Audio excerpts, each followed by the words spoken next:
Hello, welcome to today's coffee and conversation about regulatory issues facing agribusinesses.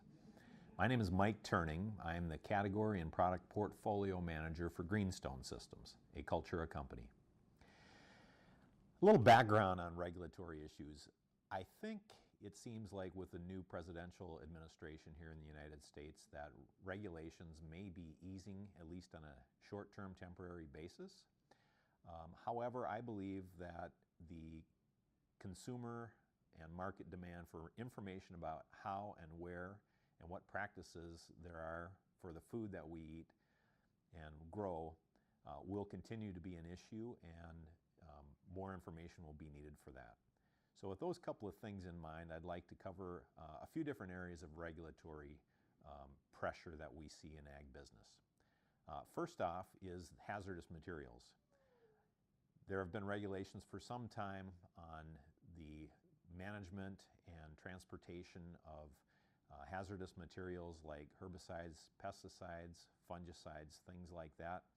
And of course, you're responsible for making sure that when you put those on a vehicle for transport, you have the correct hazardous material safety data sheets in place for those. We here integrate to a couple of different providers for updated label information to help you with that.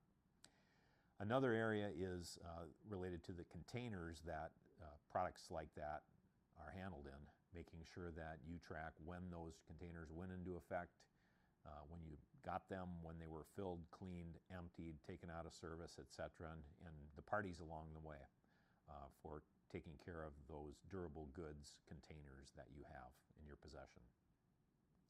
So that's a little bit about hazardous materials. The second area is capturing data.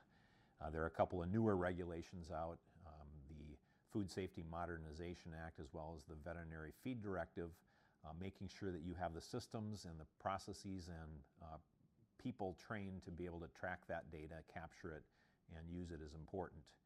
And with Food Safety Modernization Act, of course, keeping in mind the one step forward, one step back traceability chain is important, along with knowing where the containers that are hauling commodities and other ingredients are coming from and whose possession they've been in is important.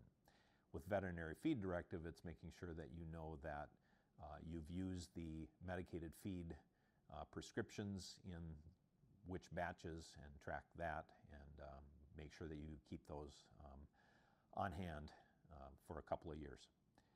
So that's capturing data.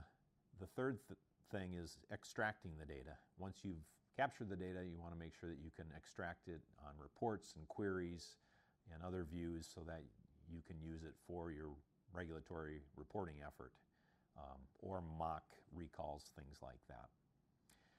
Lastly, the fourth thing I'd like to mention too is protecting data.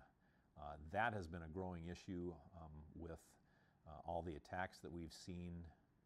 It seems like people in foreign countries and elsewhere are actually trying to get data and maliciously use it or hold it hostage for their own purposes and benefits. So protecting your data, keeping it confidential, secure, backed up, etc., is of vital importance going forward. So those are the themes I see regarding regulatory issues facing agribusinesses today. Again, this is Mike Terning, Category and Product Portfolio Manager for Greenstone Systems. Thank you for joining me today for our coffee and conversation about regulatory issues.